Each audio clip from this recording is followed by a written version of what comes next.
අයිබෝවන් සියලු දෙනාටම අවසරයි. ශ්‍රී ලංකා සාන්ත ජෝන් ගිලන් සේවයේ ප්‍රථමාධාර පුහුණුවේ සම්මත ජාත්‍යන්තර පුහුණු වැඩසටහනේ තුන්වෙනි අධීරයේ කොටස පිළිබඳව තමයි අද අපි මේ බලන්න යන්නේ. පළමුවෙනි අධීර සහ දෙවෙනි අධීර ඊට පෙර මේ පිළිබඳව කරුණු ඉදිරිපත් කරනවා. අද අපි බලන්න යන්නේ තුන්වෙනි අධීරය. මුලින්ම අපි ගත්තොත් දැන් අපි කතා කරලා තියෙන පොදු දේවල් ගැන ඊළඟට විශේෂ අවස්ථා කිහිපයක් ගැන අපි කතා කරලා. අද අපි බලමු සිහිය සහ ඒ ආශ්‍රිත තත්ත්වයන් පිළිබඳව. එතකොට සිහිය කියන එක මොකක්ද? සාමාන්‍යයෙන් අපේ සිරුර වැඩ කරනකොට අනිවාර්යයෙන්ම සිද්ධ වෙනවා මේ පිළිබඳව පරිපාලනමය තීන්දුව తీරන ගන්න. මොකද සිරුර කියන එක හැදිලා තියෙන්නේ පද්ධති ගොඩක එකතුවක්. තනි පද්ධති හැටියට ඒ අය ක්‍රියා කරනවට අමතරව පද්ධතීන් අතර සමායෝජනයක් එහෙම නැත්නම් නිවැරදි බැඳීමක් සහයෝගයක් අවශ්‍යයි. මෙවැනි දේවල් පවත්වා ගැනීම තමයි ස්නායු මාර්ග පද්ධතිය මොළය ආශ්‍රිතව මේ සිහිය කියන එකෙන් ප්‍රධාන වශයෙන් කෙරේ. ඒකට අපි නිර්වචනය කරමු. සිහිය කියන්නේ මොකක්ද? තමන් ගැන තමන්වට පරිසරය ගැන පවතින නිවැරදි අවබෝධය. මෙතන තියෙන වැදගත්ම වචනේ තමයි නිවැරදි අවබෝධයක් කියන්නේ. ඒ නිවැරදි අවබෝධයක් තිබුණොත් තමයි පරිසරයට ගැළපෙන විදියට පරිසරයෙන් හානියක් සිද්ධ නොවන විදියට පුද්ගලයාට තමන්වම රැක බලාගත හැකියි. ඒතර මෙතෙන්දී තියෙන වැදගත්ම පණිවිඩය තමයි අපි තේරුම් ගත යුතු සිහිය කියන එක අත්‍යවශ්‍ය වෙනවා තමන්වම ආරක්ෂා කරගන්න. අනතුරු ආපදා වලින් ආරක්ෂා කරගන්න. සරලව අපි පරීක්ෂා කරලා බලන්නේ කොහොමද සිහිය හොඳද කියලා. මේකට ක්‍රම කීපයක් තියෙනවා. පළවෙනි ක්‍රමය අපි හඳුන්වන්නේ වාචික එවත් verbal response. වාචික ප්‍රතිචාර. වාචික ප්‍රතිචාරය කියන එක අපි සාමාන්‍යයෙන් පරීක්ෂා කරලා බලන විදිය තමයි ප්‍රශ්න අහලා බලන්න. සරල ප්‍රශ්න අපිට අහලා බලන්න පුළුවන්. ඒ පුද්ගලයාගේ නම මොකක්ද? කවුද කියන එක එන්නේ නැත්නම් මොකද උනේ? ඒ වගේ අපිට ප්‍රශ්න අහන්න පුළුවන් එයාගෙන් වාචික ප්‍රතිචාරයක් බලාපොරොත්තු. එතකොට සිහිය හොඳට තියෙනවා නම් කන්නෙහි මේ දෝෂයක් නැත්නම් කතා කිරීම පිළිබඳ ඌට දෝෂයක් නැත්නම් ඔහුට පුළුවන් උත්තර දෙන්න. කන්නෙහිමත් හොඳයි කතා කිරීමේ හැකියාවක් තියෙන පුද්ගලයෙක් වාචික ප්‍රතිචාර දක්වන්නේ නැත්නම් එතන සිහිය පිළිබඳ ගැටලුවක්. ඊළඟට අපිට පුළුවන් කායිකව යමක් කරන්න කියලා බලන්න. ඒකට අපි කියන්නේ අනදීම, කමාන්ඩ්. ඒකට අපි අනදීමක් හැටියට මෙතෙන්දි කියන්නේ සුළු දේවල්. ඇහැරින්න, දිව පෙන්වන්න, අතක් උස්සන්න, කකුලක් හොලවන්න, මෙවැනි පොඩි කෙටි අනදීලා අපිට බලන්න පුළුවන් එයාක පිළිපද. සිහියේ தත්ත්වය අනුව ඔහු ඒකට ප්‍රතිචාර දක්වනවද නැද්ද කියන එක තීරණය වෙනවා. මේකටත් ප්‍රතිචාරයක් නැත්නම් ඊළඟට තුන්වෙනි ක්‍රමයක් නිර්දේශ කරනවා ස්පර්ශය තුල. ඒතර ස්පර්ශ කිරීම කියන්නේ අපි තෙරපුමක් යොදන්න පුළුවන් පපුවස්තියේ මැදට. පොඩ්ඩක් අපිට දැනෙන විදියට මිරිකලා බලන්න පුළුවන් වේදනාවක් ඇති කරවන්න අවශ්‍ය නැහැ. නමුත් දැනෙන ගානකට සාමාන්‍යයෙන් තෙරපුමක් යොදලා බලන්න.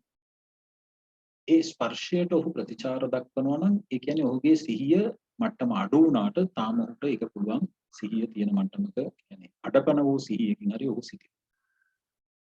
සාමාන්‍යයෙන් වාචික ප්‍රතිචාර දැක්වුවොත් අපි ඊළඟ පියවරට යන්න අවශ්‍ය නැහැ. කායික ප්‍රතිචාර දැක්වුවොත් ඒ කියන්නේ අනපිලිපැද්දුත් එතන එහාට ස්පර්ශයෙන් බලන්න අවශ්‍ය නැහැ.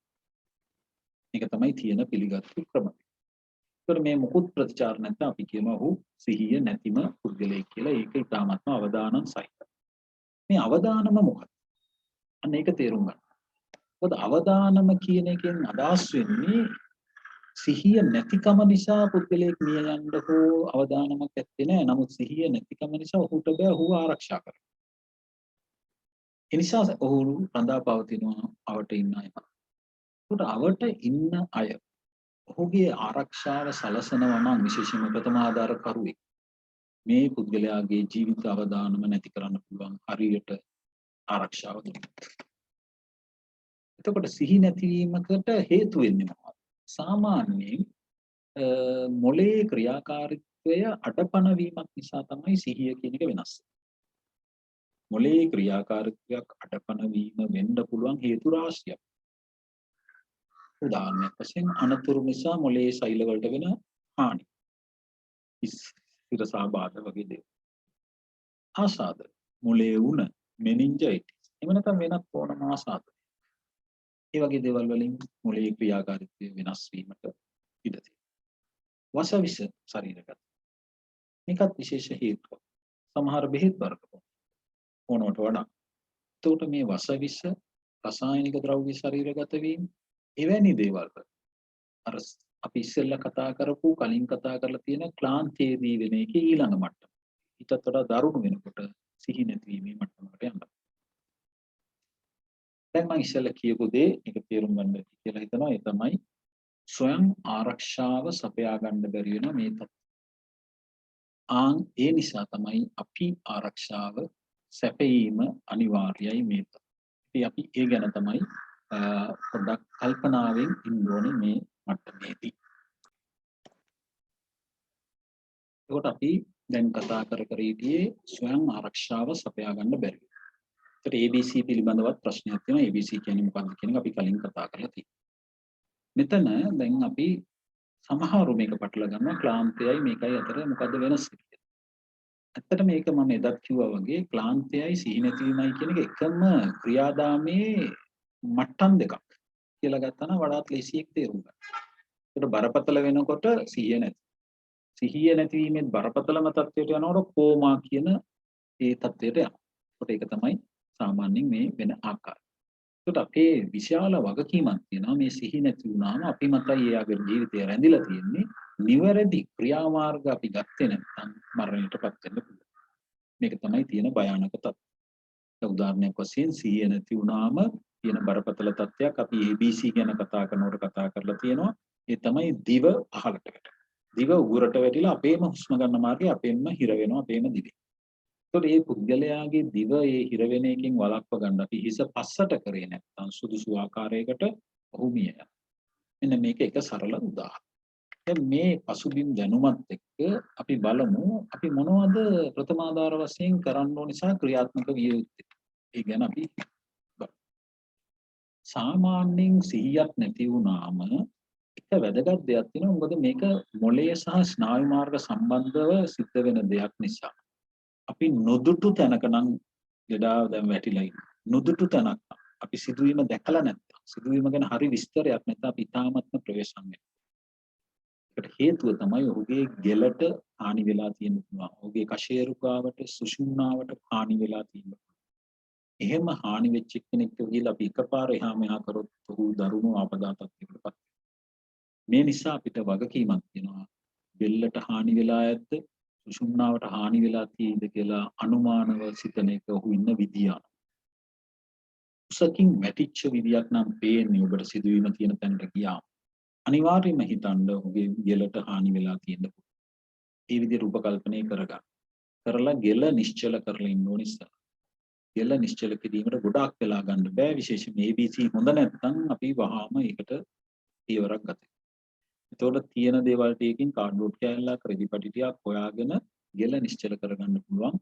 ඒක අපි ප්‍රායෝගිකව කියලා දෙනවා. ඊට පස්සේ අපි ABC සපයනවා. මොකද විසඤ්ඤතාවය හේවත් සිහි නැතිකම මරණයටපත් වීමට හේතුවක් නෙමෙයි. ඒ අය මරණයටපත් වුණොත්පත් වෙන්නේ මෙන්න මේ ABC වල ඇති වෙන දෝෂ නිසා. ඒක නිසා පළමු ප්‍රමුඛතාවය අර ගෙල නිශ්චල කිරීම කරගත්තට පස්සේ ඔහුට නිවැරදිව ABC පරීක්ෂා කරලා බලලා වහාම ඔහුට ABC ක්‍රියාත්මක කරවන්න. ඒක අවශ්‍යයි. මොකද ABC නැත්නම් රෝගියෙක් ඉන්නේ උපරිම විනාඩි 6යි 10යි අතර කාලයක් පමණයි. ඒක අපි මුලම දවසේ කතා කරා. golden 6 එහෙම නැත්නම් golden 10 minutes උපර. එතකොට ඒ හින්දා ABC නැතුව ලෙඩෙක් ඔහේ තියාගෙන ඉන්න බෑ. ABC හොඳයි නම් අපිට පුළුවන් වෙලා ගන්න. ඒකම දැන් අපි බෙල්ලට හානි වෙලාද, කශේරුකාවෙම නැත්නම් සුසුම්නාවට මොනාරි හානි වෙලා වෙන්න පුළුවන්ද මේ නොදුටු සිදුවීම තුලින්? ඒකම වෙන අනතුරු තියනවාද කියලා හිතන්න. වටපිටේ තියෙන සාක්ෂි මොනවද කියලා බලන්න. වසක් විසක් ශරීරගත වුණාද ගත කරගත්ත මද්ද්‍රව්‍ය විදගත් විදිහේ දෙයක් තියෙනවා. මේ වගේ ලක්ෂණ වටපිටාවෙන් හොයාගන්න පුළුවන්. ඒ ගැන පොඩ්ඩක් අවධානය යොමු කරලා බලන්න. ඒකම විශේෂයෙන් බලන්න වෙනත් තැනුත් කැඩිලා බිඳිලා තියෙන්න පුළුවන්. විශේෂයෙන්ම උසකින් වැටිච්ච බවට ඔබ සැක කරනවා. තුන්වෙනි කාරණේ තමයි කිසිම වෙලාවක අපි සිහි නැති කෙනෙකුට ආහාර පාන මොනවද දෙන්නේ නැහැ. එතකොට මේ රෝගියාටත් ඒ විදිහටම ආහාර පාන නොදී සිටිය යුතුයි. දැන් අපි හිතන්න ඕනේ දැන් මේ ලෙඩට අපි මොකද කරන්නේ? ගෙල නිශ්චල කරා ABC හරි ගැස්සුවා.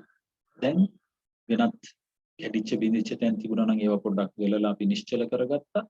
දැන් මේ රෝගියාව රැගෙන යායුතු.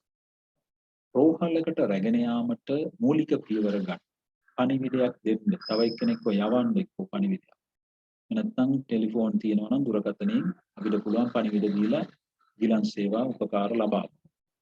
එහෙම වෙනකම් මේ රෝගියාව හොඳ කැඩිලා නැත්නම් සුව වීමේ ස්ථාපිතය. එහෙම නැත්නම් පැත්තකට හරවලා තියන්න ඒක තමයි නිර්දේශිත කරන්නේ. recovery position ආරක්ෂිත ක්‍රමය සුව වීමේ ස්ථාපිතය. මේ හැම එකෙම හඳුන්වන්නේ මේ ඉරියව්. ඒතර සුව වීමේ ස්ථාපිතයට හැරෙව්වම එකෙන් වාසි ගොඩක්.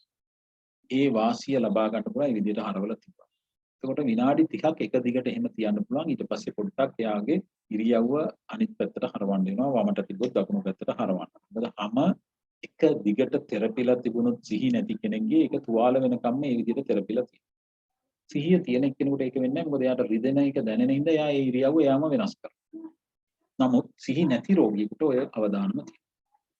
ඒ එකම මතක තියාගන්න සිහි නැති රෝගියෙක් සුවීමේ ස්ථාපිතයට තියලා වාහනයක් එතනට ගේනකම් අඩු ගානේ විනාඩි 3කට 5කට සැරයක් 3කට සැරයක් නම් වඩාත් ඔහුගේ ABC නැවත නැවත පරීක්ෂා කරනවා. මේක අත්‍යවශ්‍යයි. මොකද සිහි නැති හින්දා වෙන මොකුත් ඉංගියක් එයාට දෙන්න බෑ. ඔබ පරීක්ෂා කරලා බැලුවොත් විතරයි අහුවෙන්නේ ඔහුගේ ABC දුර්වල වෙනවද නැත්නම්. ඒ නිසා ඔබේ වගකීම එහෙම පරීක්ෂා කරමින් රෝහලට ගෙනියනකොට උනත් ඒ වගේ වාහනේදීත් බලන්න. ABC හොඳද? යම්කිසි මට්ටමකදී යම්කිසි ස්ථානකදී ABC නැවතුනොත් එහෙම නැත්නම් අසාධ්‍ය වුණොත් හුස්ම ගන්න එක නතර වුණොත් වහාම හුස්ම දෙන්න වාහනේ වේගය වැඩි කරලා හරියන්නේ. හෘදේ නතර වුණොත් ඒත් එච්චරයි. වාහනේ වේගය වැඩි කිරීම නෙමෙයි අවශ්‍ය. ඔබ එතනදිම වහාම හෘද ස්පන්දනය නැවත ක්‍රියාත්මක කරවන්න. ඒක ඔබ දන්නවා දැන් ABC කියන අපි කියලා දීලා තියෙනවා කලින්. එතකොට මේ ආරක්ෂිත ක්‍රමය කියන එක මෙන්න මේ විදිහේ ඉරියව්වක්. මේක ප්‍රායෝගිකව අපේ වැඩසටහනේ අපි කියලා දෙනවා. මේකෙදී රෝගියාව හරවන ක්‍රමයකුත් අපි පිළිවෙලක් කියලා දෙනවා පහසුව සඳහා. හැබැයි ඒක ඔළුවට බරක් කරගන්න එපා. මොකද මේ හරවන එකක් රෝගියෙක්ව හරවන එක පහසු වීම සඳහා තමයි කියලා දෙන්නේ. එහෙම නැත්නම් ඒක ඔළුවට බරක් කරගෙන ඒක ගැන හිතමින් වැඩි කාලය නාස්ති කරන්න එපා. ඔබ පහසු විදිහකට රෝගියාව හරවන්න කොන්ද කැඩිලා නැති රෙඩිලුම් හරවන්න. හරවල ඉවර වුණාම තියෙන විදිය තමයි වැදගත්. මේ පෙන්නලා තියෙන්නේ ඒ විදිහ. ඒකට හරවල ඉවරුණා මේ විදියට ඉරියව්වක ඉන්න ඕනේ ලෙඩා හිස පොඩක් පස්සට කරලා තියන්න ඕනේ හුස්ම ගැනීමේ මාර්ගය විවෘත වෙන්න. ඒ ටික හරියට කරා. ඒ වගේම අපිට හරව ගන්න බැරි ප්‍රශ්නයක් තියෙනවා නම් කොන්ද පිළිබඳව අපිට ප්‍රශ්නයක් තියෙනවා නම් කොන්ද කැඩිලාද දන්නේ නැහැ කියලා සැක සහිත නම් එhmenan හොරවන්න එපා. හිස විතරක් හිමීට පිටිපස්සට කරා. එතකොට බෙල්ල පිටිපස්සට කරාම දිව උඩට එනවා හුස්ම ගන්න මාර්ගේ විවෘත වෙනවා. එන්න මේක ඉතාමත්ම වැදගත් වැඩක්.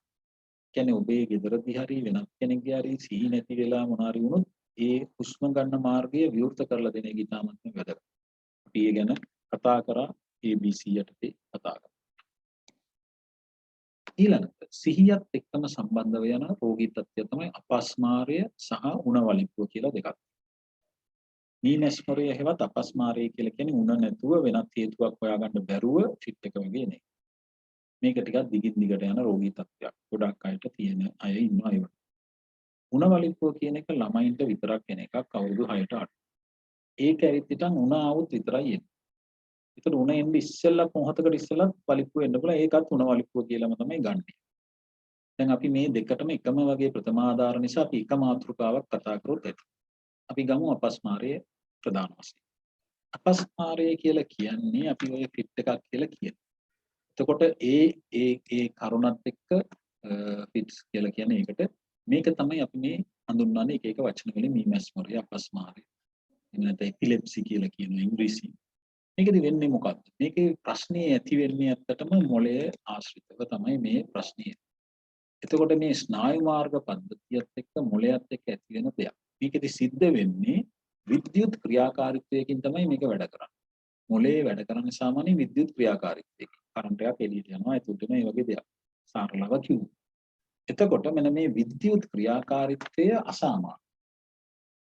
එහෙම විද්‍යුත් ක්‍රියාකාරීත්වයේ අසාමාන්‍යතාවයක් නිසා තමයි මේ ෆිට් එකක් කියන එකක් හැදෙන්නේ. සාමාන්‍ය භාෂාවේ කියන්නේ ෆිට් එකක්. ඒතකොට ඒක හැදෙන්නේ ඒ නිසා අපි ඒ ගැන පොඩි දැනුමක් තිබුණාම ඇති. ප්‍රථම ආධාර කරන්න මේ දැනුම එච්චර තදබල ලෙස අවශ්‍ය නැහැ. නමුත් ඔය පොඩි දැනුමක් ඇති. දැන් මේ වගේ ෆිට් එකක් හැදෙනකොට තියෙන අවදානම මොකක්ද? ඒක තමයි ප්‍රශ්නේ. ෆිට් එකත් එක්කම සිද්ධ වෙන දේවල් කීපයක් තියෙනවා. උගේ සිහි නැති වෙන. ඒකට සිහි නැති වෙච්ච එක මම ඉස්සෙල්ලා කිව්වා තමන්ව තමන්ට ආරක්ෂා කරගන්න බැරි වෙනවා. ඊළඟට ගැස්ම එනවා. ඒ ගැහෙන එක ශරීරයේ ගැහෙන එක විදිහට අපිට පාලනය කරන්න බෑ එළියෙන් අල්ලලා. ඒක තමයි දැනගන්න ඕන දෙයක්. සමහරුන්ගේ ශරීරයේ දරදඬු වීමකුත් වෙනවා. මේ විදිහට තමයි මේ ෆිට් එකක් කියලා එකක් හැදෙන්නේ. ඒකට උණවලිප්පියේදී ඒ විදිහමයි උණ තියෙන ළමයෙක්ගේ අර ලක්ෂණම එනවා. ඒකෙන් ප්‍රථමාධාර අපිට වෙනසක් නැහැ. දෙකටම එකම විදිහට කතා කරාගේ ප්‍රථමාධාර එකම දේ උණ තියෙන කෙනෙක් නම් පස්සේ අපි උණ අඩු කරන්න පියවර ගන්නවා. ඒතර මෙන්න මේ අවදානම තියෙනවා මේ එකම ඒ ගැස්ම අරව මේවා එනකොට ඒ වගේ ප්‍රශ්නයක් ඒ ගැන තමයි අපි හිතන්නේ. ඒතර ඒ අවදානම බලපානවා ABC වලටත් අපිට ABC ගැන බොහොම කල්පනා කරන්න වෙන ඉතින්. ඒකට හානි වෙන්න පුළුවන්. වැටෙනවා මේ ඇසී නැතිලා වැටෙන්න පුළුවන්. ඒ අනතුරු වලට ලක් වෙන්න පුළුවන්. ඊළඟට පිට උගුර යන්න පුළුවන්. මොකද මේගොල්ලන්ගේ සිහිය නැහැ උඩට වමනේම આવුත් ඒවා හැම පිට උගුර යාමක් සිද්ධ වෙනවා. එන්න මේ වගේ තත්ත්වයන් තමයි තියෙන්නේ මේ මැස්මරය උණවලිප්පුව වෙනත් ඕනම වලිප්පු තත්ත්වයක. ඒකට අපි මොකද කරන්නේ? පළවෙනි දේ තමයි මේ වගේ ලෙඩෙක්ට හැදීගෙන එනකොට සමහරවිට දැනෙනවා. ලෙඩාට දන්නවා කලින් හැදිලා තියෙනවා. එහෙම කියනවා නම් කවුරු හරි එයාට කියන වහාම බිම හාන්සි වෙන්න. බිම වාඩි වෙන්න. බිම වාඩි වෙන්න කියලා බිම හාන්සි කරවලා දාන්න. එතකොට බිම වැටිලා වෙන අනතුරු වලින් අපිට වළක්ව ගන්න පුළුවන්. ඒක තමයි ක්‍රමය. يعني බිම වැටුනොත් එයා එකපාර ඇදගෙන වැටුනොත් එයාගේ තුවාල වෙලා ඒවා මේවා වෙන්න පුළුවන්. ඒ නිසා අපි මෙයාව බිම වාඩි කරවලා නැත්නම් හාන්සි කරවලා ආරක්ෂා සහිතව බිම හාන්සි කරනවා. ඉන්න තැනින් එහාට මෙහාට ගෙනියන්න අවශ්‍ය නැහැ. එතන අනතුරක් නැත්නම්. ගින්දරක් ළඟ නම් වෙනත් ඔය මැෂිනරි කියන්නේ යන්ත්‍රෝපකරණ කැපෙන්න පුළුවන්, ඇනෙන්න පුළුවන් යන්ත්‍රෝපකරණයක් ළඟ නම් මෙයාට මේක හැදුනේ එහෙම වුණොත් විතරක් එයාව එතනින් අයින් කරන්න. එහෙම නැතුව නිකන් සාමාන්‍ය තැනක නම් එහෙම්ම බිම හාන්සි වෙලා එයාට දඟලන්න ඉඩ දෙන්න. මොකද ඊළඟට වෙන්නේ එයා දඟලන. දැඟලීමට ඉඩ දෙන්න. ඒවා පාලනය කරන්න බෑ අපිට. ඒකයි තේරුම් ගන්න ඕනේ. මේ දැඟලීමට ඉඩ දීලා ඒ ක්‍රියාවන් මර්ධනය කරන්නේ නැතුව අපි පොඩ්ඩක් වටපිටාව ආරක්ෂා සහිතව කරලා. කියන්නේ උදාහරණයක් වශයෙන් මූණ වදිනවට පුළුවන් නම් බෙඩ් ෂීට් එකක්, තුවාලයක් මොකක් හරි තියෙනවා නම් රෙදි කෑල්ලක් දාන්න මූණයි ඒ පොළවයි අතරට. ස්මෙල් වෙන්නේ නැති. ඒකෙන් අපිට පුළුවන් තුවාල වීම අවම කරගන්න. එහෙම නැතුව මේක තේරුම් ගන්න මේක මොළයෙන් එන අසාමාන්‍ය පණිවිඩයක් නිසා වෙන ක්‍රියාවන්. මේවා ඔබටවත් මටවත් බෑ අල්ලලා නවත්තන්න. එහෙම නවත්තන්න හැදුවොත් වෙන ප්‍රතිඵලය තමයි එක්කෝ පේශි ටික ඉරිලා යනවා. එහෙම නැත්නම් ඇටකටු පනිනවා, හන්දි පනිනවා, ඇටකටු කැඩෙනවා. නිසා මේකට උදාහරණයකට වඩා මේකට හොඳම දේ තමයි ඒක මර්ධනය කරන්න අවශ්‍ය නැහැ. ඊළඟට සමහරු බය වෙනවා මේ දිව හැපෙන එක. දිව හැපෙන එකක් අනිවාර්යයෙන්ම වෙනවා කියලා එකක් නැහැ. දිව හැපෙන එක වළක්වන්න අපිට කරන්න දෙයක්වත් නැහැ. නිසා මුකුත් දාන්න යන්න එපා කට ඇතුළට. ආහාර පාන දීමත් හොඳ නැහැ මේ වෙලාවේදී මේ වගේ ෆිට් එකක් තියෙනකොට හොඳටම සිහිය එනකන් කිසිම දෙයක් දෙන්න. මේක වැදගත්. එතකොට කට ඇතුළට දිව හැපෙනවට කියලා එක එකව දාන්න යන්නත් එපා. දත් ටික කැඩිලා යනවා එතකොට. ඊළඟට දාපු දෙය ගිහලා මේ උගුරේ හිර වෙනවා සමහර වෙලාවට. ඒ වගේ අවස්ථා අපි දැකලා තියෙනවා. ආහාර පාන කිසිසේත්ම දෙන්න බෑ. ඒක ඔබ මේ වෙනකොට දන්නවා සිහිය නැති රෝගියෙකුට අපි මුකුත් දෙන්නේ නැහැ. ඊළඟට සමහර අවස්ථාවල මේ පුරුද්දක් තියෙනවා මේ යකඩ ගැල්ලක් අතට දෙන්න ඕනේ එහෙම කියලා. ඒවා අතීතයේ ඉඳන් මීමස්මොරය ගැන හරි දැනුමක් නැති කාලේ ඉඳන් ආපු දේවල්. ඒවා දැන් පිළිගන්නේ නැහැ. යකඩ කෑල්ලක් අතට දීලා සමහර අවස්ථා අපි දැකලා තියෙනවා රෝගීන් ගෙනාව බෙල්ල කැපිලා. මොකද පිහි කෑල්ලක් දීලා අතට. ඊළඟට සමහරුන්ගේ ඇනිලා පපුවේ දීපු යකඩ කෑල්ල. ඊට අමතරව එහෙම සමීක්ෂණ වලින් වෛද්‍ය විද්‍යාත්මකව පිළි අරගන්නේ නැහැ. ඒකෙන් වාසියක් වෙනවා. අපිට ඒක අනුමත කරන්න බෑ. ඉතින් හැමතිස්සෙම මේ ඔක්කොම කරන අතරතුර ABC ගැන සැලකිලිමත් වෙන්න. ABC හොඳ නම් ප්‍රශ්නයක් නැහැ. ඔබට පුළුවන් එයාට සොයිමේ ස්ථාපිතයට හරවලා බලන්න. සොයිමේ ස්ථාපිතයට හරවලා බලන් ඉන්න එයාගේ හරියනවා. එහෙම පොඩ්ඩක් නිදියලා ඉවර වුණාම තමයි එයාගේ සාමාන්‍ය තත්ත්වයට එන්නේ. තමයි හැටි. මොකද ෆිට් එකක් හැදුනම ගොඩාක් අය පොඩි විවේකයක් ගන්න වගේ නිින්දක් යනවා. ඒකෙන් බලෙන් අවදි කරන්න එපා කියලා කියන්නේ එතනින් අයින් කරන්න අත්‍යවශ්‍ය නැත්නම් එහෙම ඉඳරි. විනාඩි 5ක් 10ක් සමහර විනාඩි 20ක් විතර එහෙම. ඊට වඩා ඉන්නවා නම් පොඩක් බලන්න වෙනවා මොකද්ද මේ වෙන ප්‍රශ්නයක් තියෙනවා. එතකොට මීමැස්මරයට අපස්මාරයට ප්‍රථමාදාර ඔය විදියට ಗುಣවලිකුවට මම කිව්ව විදියට මේ ටිකම තමයි සමානවම තමයි අපිට කරන්න තියෙන්නේ. දරුවෙක්ට හැදෙන්නේ පොඩි ළමයින්ට කොට්ටෙට හුස්ම හිර වෙන්නේ නැති වෙන විදියට හරවලා තියන්න පැත්තකට. ඒ කියන්නේ ගඟලන්න පුළුවන් හරවන්න පුළුවන් සමහර පොඩි ළමයින්ව පොඩි මයව. එහෙම හරවලා තියන්න මූණ කොට්ටෙට හිර වෙන්නේ නැති වෙන්න බලා ගන්න. බිම වැටෙන්නේ නැති වෙන්න ආරක්ෂා කරගන්න ඇඳෙන් දඟලනකොට දඟලලා ඉවර වෙනකම් පොඩ්ඩක් බලන් ඉන්න. දඟලන එක සාමාන්‍යයෙන් විනාඩි 5ක් ඇතුළත හොඳ වෙනවා. හොඳ වෙන්නේ නැත්නම් ඔබ පොඩ්ඩක් කල්පනා කරන්න ඊට පස්සේ ආදිසියරින් නැවතුනේ නැත්නම් කොහොමද ප්‍රතිකාර ගන්න පුළුවන් තැනකට අරන් යන්නේ. ඒ ක්‍රියාමාර්ගයේ පටන් ගන්න ඕනවලු. එතකොට ඊතර දේවල් මේ විදියමයි මොනවත් පොවන්න එපා. පැනඩෝල් උනත් පැරසිටමෝල් මොකුත් පොවන්න එපා. ඒ වගේ වෙලාවකදී උණ තියනවා නේ කියලා පොවන්න යන්න. මොකද හොඳට සිහිය ආපහු වෙනකන් කිසිම දෙයක් දෙන්න. ඉතින් ඒ විදියට අපිට පුළුවන් ෆිට් එක හැදෙන ළමයින්ව මීමැස්මරේ හැදෙන ලොකු අය පොඩි අය ඔක්කොම මේ විදියට බලාගත්තා නම් ඇති. මේක තමයි අපි කරන්න ඕන කාර්යය. ඊළඟට කැඩුම් බිඳුම්. අපේ ශරීරයේ මේ වගේ අස්ථි පද්ධතියකින් හිදලා තියෙනවා. මේ අස්ථි පද්ධතියේ ගත්තම වැදගත්ම කොටස තමයි හිස් කපල. බරපතලම කොටස. ඊළඟට ගෙල. එතන තියෙන කශේරුකාට. ඊට පස්සේ පොඳු නාරටිය ඊට පස්සේ තමයි අනිත් කොටස් වැදගත් වෙන්නේ. ඒකට අපේ ප්‍රධාන ඉලක්කයක් වෙන්නේ බග්න හෝ වෙනත් අනතුරු හෝ වෙනකොට ඔළුවයි බෙල්ලයි බේර ගන්න. ඔළුව බෙල්ල සහ තුන්වෙනියට කශේරුක. සුසුම්නා පොඳු නාරටිය කියන්නේ. මොකද ඒවට හානියක් වුණොත් අපිට විඳවන්න වෙන එක වැඩි. ඒකට ඒක තමයි මේ සම්බන්ධයෙන් අපි තේරුම් ගත යුතු දේ. ඊළඟට මේ බග්නයක් කියන එක හඳුනගන්නේ කොහොමද? කැඩුමක් බිඳුමක් වුණොත් අස්තියක ඒවා එළියට ನೆරලා නම් කෙලින්ම පේනවා විවෘත බග්. ඒකෙන් හඳුන ගන්න පුළුවන් බග්නයක් වෙලා කියලා. ඒකට ඒක ටිකක් විවෘත බග්න විතරයි එහෙම තියෙන්නේ. නමුත් සංවෘත බග්නක් තියෙනවා. ඒ වගේ තැනකදී හඳුන ගන්න පුළුවන් අපිට එයාගේ විස්තරයේ තියෙයි එයා වැටුණා, කකුල ඇඹරුණා, එහෙම නැත්නම් මොකක්ද එතන වැදුණා, ඔන්න ඔය වගේ සිදුවීම් විස්තරයක්. ඒ එක්කම එතනින් ඊළඟට එනවා වේදනාව. එන රිදෙන්න පටන්. ඉඳිනෙනවා. රතු පාට වෙනවා මුලදී.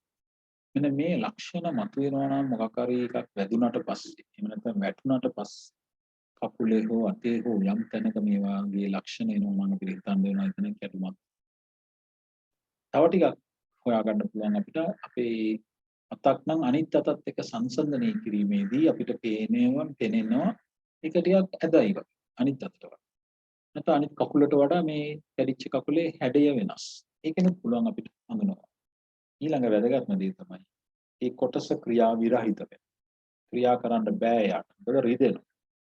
මෙන්න මේ වගේ තත්ත්වයන් වලින් පුළුවන් අපිට හඳුනගන්න විශේෂයෙන්ම බග්නයක්.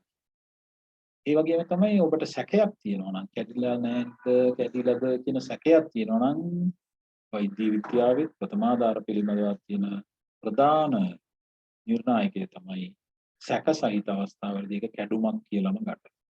ඒක තමයි කියන උපදෙස්. ඊළඟට අපි බලමු අවදානම්. දැන් අස්තියක් කැඩෙනවා කියන එක අපි බග්නයක් කියලා නම් කරාට ඔය අස්තිය වටේම තියෙනවා ස්නායු. ඒ වගේම තියෙනවා රුධිර නාල. ඒතකොට බහුලවම අපිට දකින්න පුළුවන් රුධිර නාල වලට හානි වෙන්න පුළුවන් ඒ කැඩිච්ච දාරවල. ඒ කියන්නේ ලේ ගැලීමක් ඇති වෙන්න පුළුවන්. ඒක තමයි පළවෙනි අවදානම්. දෙවෙනි එක තමයි ඒ වටේ යනවා සමහර වෙලාවට ස්නායු. ඒ ස්නායු කැඩිලා ගියොත් එනේ අක්‍රිය. සමහර ස්නායු ආයි හැදෙන්නෙම නැහැ. ඒ වගේ අවදානමකුත් තියෙනවා. ඊළඟ දේ තමයි මේ කැඩෙන ඇටකටු ගිහලා අභ්‍යන්තර ඉන්ද්‍රියයන්ගේ ඈනෙන්න පුළුවන්. විශේෂයෙන්ම පපු ප්‍රදේශයේ අස්ති කැඩුනා. ඉහළ ඇනෙනවා ඊළඟට ඇතුලේ ඉන්ද්‍රියන්. ඒවට හානි වෙන්න පුළුවන්. හතරවෙනි එක තමයි කැඩුමක් විශේෂයෙන්ම විවෘත භග්නයක් නම් ඒ විවෘත වෙච්ච තැනින් විස බීජ ඇතුළට ගිහිල්ලා ආසාදනයන්ට ලක් වෙනවා. ඒකට මෙන්න මේ දේවල් ටික අපි කල්පනාවෙන් ඉන්න ඕනේ භග්නයක් සිද්ධ වුණා. ඒ අවදානම් තත්ත්වය. ඒ වගේම තමයි අවදානම් ස්ථාන. මම ඉස්සෙල්ලා කිව්වා හිස තමයි වැදගත්ම අපේ මනුෂ්‍ය ශරීරය. ඊළාට ගෙල, ඊළාට කොන්ද, ඊළාට උකුලස්. මේවා තමයි භග්න සිදුවීමේදී බරපතලකම වැඩි ඉඳන් අඩු වෙන විදියට ඔය යොදලා තියෙනවා. හිස තමයි බරපතලම ඊළාට ගෙල, ඊළාට කොන්ද, කොඳුනාරටි කියන එක, ඊළාට උකුලස්. මෙන්න මේ විදියට තමයි අපි වර්ග කරන්නේ බරපතලකම. පොදු ප්‍රමාදාර අපි දැනගන්න. පොදුවේ අපි කතා කරමු. මෙන්න මේ විදියට තමයි අපි හිතන්නේ. භග්නය කියන එකට ඉස්සෙල්ලා අපි හිතන්න ඕනේ ABC එක. මොකද ABC මත තමයි ජීවිතය රැඳිලා තියෙන්නේ. ABC හරි නැත්නම් ඒක හදලා ඉන්න ඕනේ භග්නය ගැන බලනකොට වඩා. කොන්ද කැඩුණු වෙලාවක විතරයි ඒක පොඩ්ඩක් වෙනස් වුනේ. කොන්දට ප්‍රමුඛතාවය අපි දෙනවා. බෙල්ල කැඩිලා. බෙල්ලේ අතුරක් වෙලා. ඊට පස්සේ අපි භග්නය වෙච්ච තැන ඉස්සෙල්ලා රෙදිපටි වලින් වෙලනවා. ඒකේ පරමාර්ථය කැලිච්ච දාර එහා මෙහා වෙන එක සීමා කරන එක, දෙක ලේ ගැලීම එතනින් අඩු කරන එක, තුන විස බීජ එතනින් ඇතුළට යන එක අවම කරන එක, ඊළඟ වේදනාවත් පොඩ්ඩක් අඩු වෙනවා, ඒක හෙල්ලෙන එක අඩු කරනවා. ඒක තමයි පළවෙනි පරමාර්ථය. මෙන්න මේ වෙලුම යොදන එක. කියන්නේ කැඩිච්ච තැන අපි පටියකින් වෙලනවා හොඳ. ඊට පස්සේ අපි භග්නය වූ අංශය නිශ්චල කරන්න ඕනේ. ඒකට ඒක භග්නය වෙච්ච තැන අනුව වෙනස් වෙනවා. අතද කැඩුනේ, කකුලද කැඩුනේ කියන එක අනුව ඒක වෙනස්. ඒකම අපි මේ නිශ්චල කිරීම ඕන එකකදී මතක තියාගන්න ඕනේ. ඕන තරම් නිශ්චල කරොත් අපි කැඩිලා කියලා ඒ බැන්ඩේජස් ඒ වෙලුම් යෙදුවට පස්සේ අනිවාර්යයෙන්ම ලේ ගමන පරීක්ෂා කරන්න ඕනේ. එතනින් එහාට ලේ යනවා. හරියට ගමන් කරනවා පටක. ඒක වැදගත්. ඒ වගේම හැමතිස්සෙම තියෙන නීතියක් හෝ ඒකේ තියෙන උපදේශක් ඒ තමයි භග්නවලට ප්‍රථම ආධාර කරනකොට ආහාර පාන දෙන්න එපා. මොකද මේගොල්ලන්ම ගෙනිච්චට පස්සේ ස්පිරිතාල ගෙනිච්චට පස්සේ බොහෝ විට ශල්‍ය කර්මයකට ගන්න. ඒ නිසා සැකසහිත අවස්ථාවලදී ආහාර පාන දෙන්න එපා. ආහාර පාන නොදී අරන්. ඒ වගේම පුළුවන් නම් සිහිය තියනවා නම් පුද්ගලයාට අහගන්න යා කීයටද අන්තිමට වතුර පොදක් හරි බිව්වේ. ඊට පස්සේ නිශ්චල කරලි වල හරි විදියට එයාගේ උස අණුව සුදුසු වාහනයක් තෝරගන්න. අතක් කැඩිච්ච කෙනෙක් නම් වාහනේ වාඩි කරවලා ගෙනියන්න පුළුවන්. ලොකු කෙනෙක් වුණත් ත්‍රී වීලරේ වුණත් යන්න පුළුවන්. නමුත් කකුලක් කැඩිලා නම් ලොකු අස්තියක් කැඩිලා නම් එතකොට බෑ ත්‍රී වීලර් වල ගෙනියන්න. ලොකු එකක්. ඒ හින්දා අපිට එතකොට වෙනවා සුදුසු වාහනයක් තෝරගන්න. මේක තමයි. ඊළඟට අපි මේ නිශ්චල කරන එකේදී තියෙන උපදෙස් මොකක්ද? මේ නිශ්චල කිරීම කරනකොට කීපයක් තියෙන කරුණු බලන්න. දැන් ඉස්සර නම් අපි කතා කරනවා කොහොම මිටවල් තියලා ගැට ගන්න, ලී පැතුරු හොයලා කතා. ඒවා දැන් අඩුයි. ඒ නිර්දේශ අඩුයි දැන්. දැන් කියන්නේ රෝහලට යන්න තියෙන දුර එච්චර නැත්තම්. ගමන් මගේ අපහසුතාවයන් ලොකුවට නැත්තම් කඳු පල්ලම් වල එහාට මෙහාට හැරි හැරි වාහන ගෙන්න බැරි පාරවල් වල ගෙනියන්න නැත්තම්. රෝගී තත්ත්වයේ කැඩිච්ච තැනෙත් මොකුත් එහෙම ලොකු වැරෑරුම් ප්‍රශ්නයකුත් නැත්තම්. ඒ වෙලාවේ තියෙන පහසුකම් ටික පාවිච්චි කරනවා. ගොඩාක් වෙලාවට කියන්නේ කැඩිච්ච කොටස අතක් කැඩිලා නම් ඒ අත ඇඟට හේතු කරලා ගැට ගන්නවා. කකුලක් කැඩිලා නම් ඒ කකුල අපි හේතු කරනවා. එහෙම නැත්නම් නිරෝගී කකුල ගේනවා. ඒ කකුල ළඟට ගෙනල්ලා කකුල් දෙක එකට තියලා ගැට ගන්නවා. මෙහෙම සරල ක්‍රම තමයි දැන් ප්‍රථමාධාරවල කියන්නේ. එහෙම නැතුව ඔය වර විදියට ලෑලි පතුරු තියන්නයි එහෙම නැත්නම් කොසුමිටවල් තියන්නයි ඒව ගැට ගන්න. එහෙම ඒවා කියන්නේ. ඒව කරන්න වෙන්නේ කලාතුරකින් දුෂ්කර වූ කඳු පල්ලම් මාර්ගයක වාහනයක් ළඟට ගේන්න බෑ. අන්න ඒ වගේ වෙලාවක විතරයි මේ වගේ දේවල් කරන්නේ. නැත්නම් දැන් කියන්නේ කෙලින්ම සිරුරේම නිරෝගී කොටස ආධාරකයක් ලෙස පාවිච්චි කරලා ඇඟටම තියලා ගැට ගන්න. මේක තමයි තියෙන්නේ. එතකොට ඊට වඩා බරපතල තත්ත්වයන් වලදී නම් උදව් ලබා ගන්න එක හොඳයි. මේ පෙන්නලා තියෙන එක එක තැන්වල අපි ගැට ගන්න විදිය. ගැට ගන්න න්‍යාය එකයි. නමුත් යන අනුව එකට පොඩ්ඩක් වෙනස්. ධන හිසෙන් පහළ අස්තියක් කැඩිලා. මේක එච්චර බරපතල නෑ. ධන හිසෙන් පහළ අස්තියක් කැඩිලා නම් අනිත් කකුල පාවිච්චි කරනවා අපි නිශ්චල කරලා. ඒතර කකුල් දෙක එකට ලං කරා ඉස්සෙල්ලාම අපි ගැටයක් දානවා අර ඉස්සෙල්ලා කිව්වා වගේ කැඩිච්ච තැන තුවාලය වෙලනවා. ඊළඟට අපි ගහනවා අටේ ගැටේ කියලා අටේ ඉලක්කමට ගහන ගැටයක් තියෙනවා වලලු කර හරියට ඒක ගැට ගහලා කකුල නිශ්චල කරගන්න. ඊට පස්සේ අපි ගැට ගන්නවා ධන හිස් ළඟින් යන විදියට එක ගැටයක් වෙලුමක්. එතනින් පස්සේ අපි ගැට ගන්නවා කැඩිච්ච තැනින් උඩට එකයි යටට. උඩට එකයි යටට. කොහොම පහයි. මෙන්න මේක තමයි සාමාන්‍ය නිශ්චල කරන්න පාවිච්චි කරන ක්‍රමය. අනිත් කකුල තමයි අපි පාවිච්චි කරන්නේ ධන හිසක්. මේව නැත්තම් ආධාරකයක් වශයෙන්. ඒකට ධන හිසෙන් ඉහළ අස්ති කැඩිලා. ඒ තර න්‍යායමයි එකම දෙයක් වෙනස් වෙනවා. ඒ කියන්නේ කැඩිච්ච තැන ගැට ගන්න එකේ කැඩිච්ච තැනින්ම මේ විදිහට ගැට ගන්නවා. වලලු කරේ යටේ ගැටේ මේ විදිහටම යොදනවා. ධන හිසෙත් ගැට ගන්නවා. ඒකට 1 2 3 එකම විදිහ. 4 5 දෙකම විදිහ. ඒ කියන්නේ බක්මියට ඉහළින් එකයි පහළින් එකයි. මේ වෙලාවේදී ඒකට ඒක උඩ කොටසට අපි එනවා ගැට. එන මේ විදිහට බොහොම සරලව මතක තියාගන්න ලේසි විදිහට තමයි දැන් බග්න නිශ්චල කරන්න කියලා කියන්නේ. සාර ඉස්සර වගේ මේක බොහොම සංකීර්ණ කරලා හිතන්නත් එපා. එහෙම කරන්න අවශ්‍යත් නැහැ. මේක තමයි අපි තේරුම් ගන්න ඕන දේ. මේ තියෙන්නේ ගෙලට හානියක් වුණාම පාවිච්චි කරන්න දැනට තියෙනවා රෙඩිමේඩ් සර්වයිකල් කොලර්ස්. එහෙම නැත්නම් මේක හදලා විකුණන්න තියෙන එකක් එක එක සයිස් වලින් තියෙන එක එක ප්‍රමාණ වලින් මේක ගෙලට දාලා නිශ්චල කරගන්න පුළුවන් මුලින්. මෙයාගේ වාසි අවාසි තියෙනවා මේවා ඉතින් වියදම් යනවා ඒවා හැමතැනම නෑ හොයාගන්න. ඒ වෙනුවට තමයි අපි අර කාඩ්බෝඩ් කෑලි අරන් නවල සමානලට හදාගන්නේ. දැන් අපි බලමු ගෙල නිශ්චල කිරීමේදී අනතුරකදී මෙහෙම වැටිලා ඉන්නවා නම් ගෙල නිශ්චල කිරීමේ ක්‍රියාදාමය කොහොමද විය යුතු? ගෙල නිශ්චල කරන්න අවශ්‍ය රෝගියෙක් නම් හොඳම දේ කියන්නේ එයාට පේන්නේ නැතුව පිටිපස්සෙන් යන්න සද්ද කරන්න. මොකද නැත්නම් එයා හදිසියෙ හරි ගැස්සිලා ඔළුව හරවල බැලුවොත් අර කැඩිච්ච තැනින් හානිය තව වැඩි. ගිහිල්ලා එයාට පේන්නේ නැතුව ගිහිල්ලා පිටිපස්සෙන් ගිහිල්ලා අත් දෙක ඉස්සරහට දික් කරන් ගිහිල්ලා අත් දෙකෙන් අල්ලගන්න කියනවා කන් දෙක දෙපැත්තට දාන්න. ඒ පින්තූරේ පෙන්නලා තියෙනවා.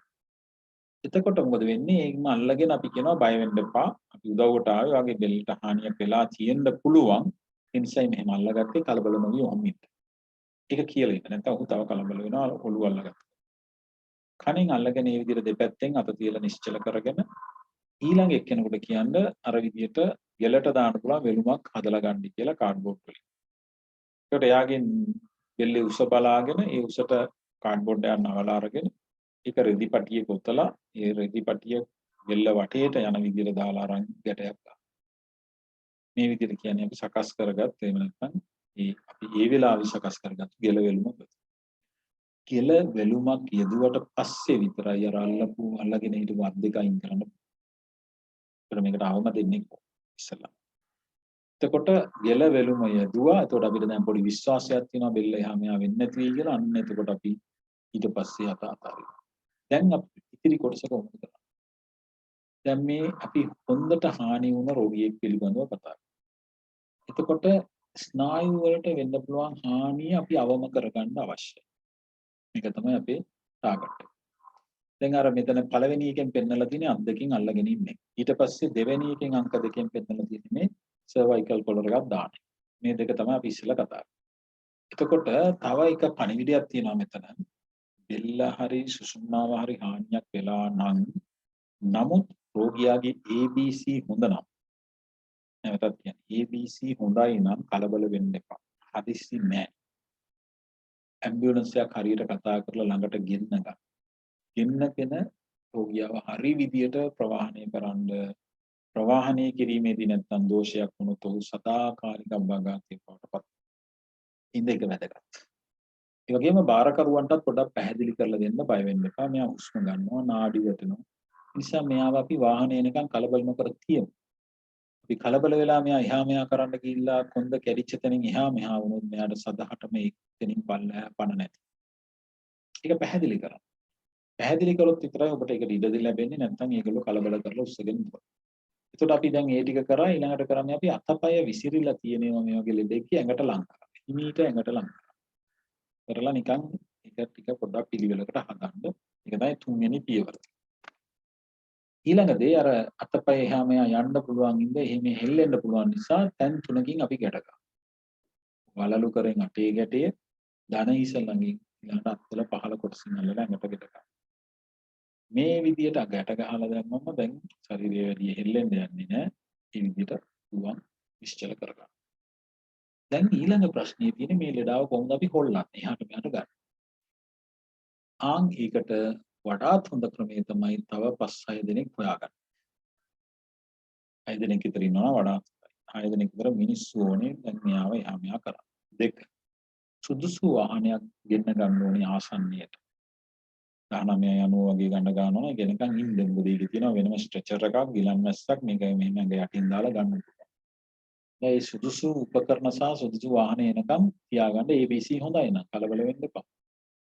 ඊළාට කණ්ඩායමක් හදාගෙන ඒ කණ්ඩායමට නායකත්වය දීලා අණ දීලා මේ රෝගියාව ඔසවලා ගන්න.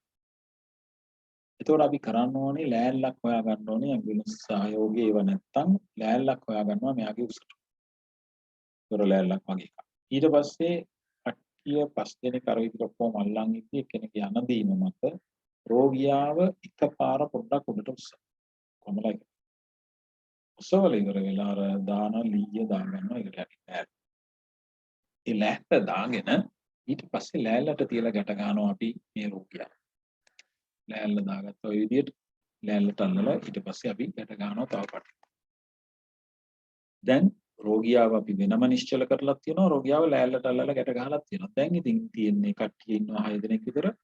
හැමතැනින්ම පොඩක් අල්ල ගන්න මුළු හතරෙම මැදිනුත් පුළුවන් නම් අල්ලගෙන එකම අනදීමකට කියන්නේ අපි උඩට ගන්නවා කියලා 1 2 3 කියලා වගේ ඒ ගැනලා උඩට උස්සලා එහෙම අරන් යන්න පුළුවන් අවශ්‍යතාවය. මේක තමයි රෝගියාව ප්‍රවාහණය කළ යුතු විදිහ. මේකට අපි අනවශ්‍ය විදිහට කලබල කරන්න යුත් වෙන්නේ උට මරණය පවත් නැත්නම් සදාකාලික අභාගාතී බවට පත්. ඉතින් මේ විදිහට ගෙනියනකොට ප්‍රවේශමෙන් ගෙනියනවා විතරක් නෙමෙයි රෝහලදීත් බොහොම ප්‍රවේශමෙන් බාර දෙන්න මොකද සමහර වෙලාවට එතන ගේට්ටුව ළඟ ඉන්න අය බාර ගන්න ඉන්න අය මුලින්ම ඉන්න අය ඒ ගැන ඉච්චර දන්නේ නැති වෙන්න පුළුවන් ඒගොල්ලන්ගේ අතින් ඊළඟට ලෙඩා යහට හෙලවිලා අනතුරු වැඩි වෙන්න. සෞභේත් වගකීම පොඩ්ඩක් ගෙනිච්චම මතක් කරලා මේ හෙල්ලෙන්නේ නැතුව නිශ්චිත තැනට යනකම් හරියට ගෙනියලා බාර. මේක තමයි කරන්න අවශ්‍ය දේ. ඒකට අපිට පුළුවන් රෝගියාව අවදානමකින් තොරව ඒ විදිහට ගෙනියන්න. මේ කොච්චර අවශ්‍ය දෙයක්ද කියන එක බලන්න තේරුම් ගන්න මේක. මේකට වෙනමම ස්ට්‍රෙචර් එකක් ගිලන් මැස්සක් හදලා තියෙනවා ස්පයිනල් බෝඩ්. ඒක ස්පයින් බෝඩ් එක එමෙන්න ස්පයිනල් බෝඩ් එක ඒක වෙනුවෙන්ම හදලා. ඊළඟට බලන්න මේ ඔළුව ආරක්ෂා වෙන්න දාලා තියෙන මේ කැට හදලා තියෙනවා ප්ලාස්ටික් ඒ වගේ දේවල්. ඒකට ඒවා අලවන්න පුළුවන් එතන අලවලා ගෙල නිශ්චල කරන්න. ඊළඟට ගෙලට දාලා දෙනවා රෙඩිමේඩ් සර්වයිකල් කොලර් එක. මෙන්න මේ තරම් ප්‍රවේශමෙන් මේ තරම් උපකරණ පාවිච්චි කරලා තමයි කොන්ද කැලිච්ච රෝගියෙක් අපි ප්‍රවාහනය කළේ. ඒවල හිතලා බලන්න අපි කොහොමද ගැන ගන්නවද හිතලා. මේවා අපි පුරුදු වෙන එක වටිනවා සාමාන්‍යයෙන් වෙලා තියෙනවා නම් මේ පාඨමාලා ඇතුළත මේවා පොඩ්ඩක් පුරුදු වෙනවා නම් හොඳයි. ඊළඟට දියේගිලීම් කියන එකත් බහුලව සිද්ධ වෙන අනතුරක්. සාමාන්‍යයෙන් අපි දකින දෙයක් ළමයි අතරත් පව්. ඒකට දියේගිලීමකදී අවදානම් තත් කීපයක්.